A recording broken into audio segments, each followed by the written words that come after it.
So Judy, you crazy butt plug. I understand your president wants to increase taxes on the so-called wealthy. Oh, indeed he does, and it's about time. The wealthy are not paying their fair share. I keep hearing left-wing morons talking about a fair share. What exactly is a fair share? It is whatever 30% or more of their income is. So what you are saying is that the rich, as defined by Obama, can afford to pay more, so they just should. Based on that logic, should the wealthy also pay more for their groceries, and for gas, and for everything else that they purchase? Well, no, that's not what I'm saying. But taxes are different. You are right, they are different. If someone pays $1 million in income taxes and someone else pays nothing, like 47% of the American population does, what is the higher taxpayer getting in return for paying all of those taxes? Are they not getting the same government, doing the same job, and providing the same infrastructure as the person that paid nothing? That's not what it is about.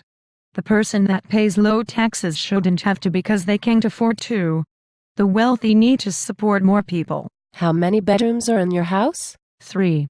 Why? So you could afford 3 bedrooms when you bought your house and 2 bedrooms aren't being used. I suppose it would be fair if 2 people that can't afford any bedrooms should be allowed to move into yours. Shall we find a couple panhandlers and move them in today? That's just silly. It is not the same thing. The wealthy only pay 15% tax and I pay almost 30%. You are as much of an idiot as the rest of your left-wing wackos. They pay 15% on capital gains. In most cases, the wealthy have a combination of earnings and capital gains.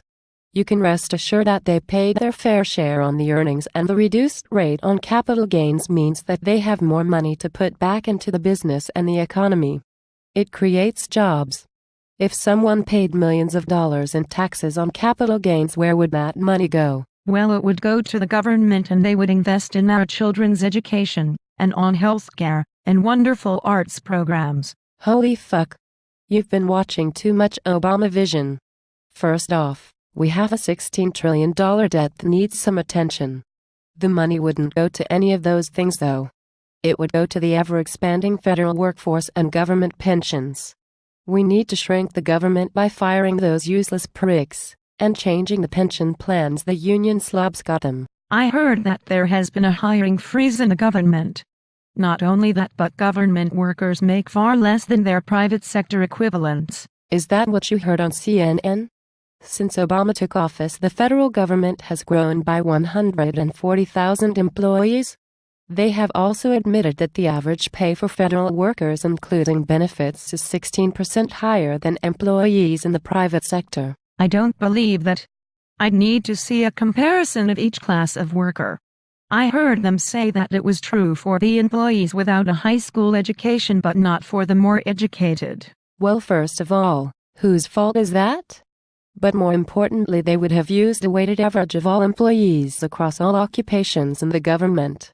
That means that overall the federal government is paying 16% more than they should be.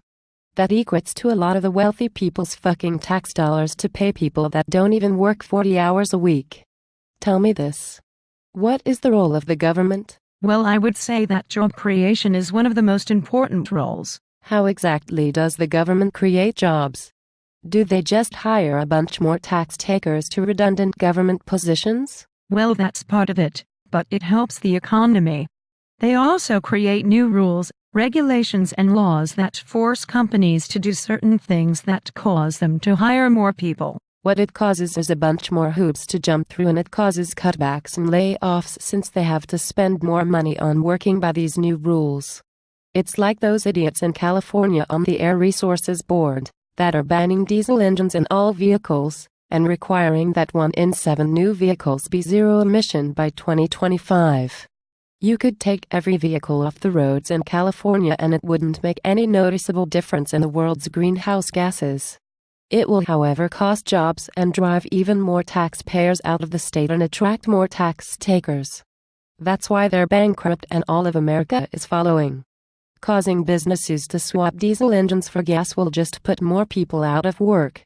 So this is the type of left-wing decision-making you're in favor of, is it? Well, because I'm a Democrat and everything you say seems to make sense. I'm still going to say that you're just making up your facts and none of it is true. All I can say is that we need to keep taxing the rich and giving to the less fortunate to help them get ahead. Yeah, I think that's been proven to not work. We give to people who don't give a crap and don't want to work, and all many of them do is sit at home and breed and spawn more useless tax takers. We need to fix the root of the issue and not just pour money over the top of it. Now don't you have a bank to go pick it in front of?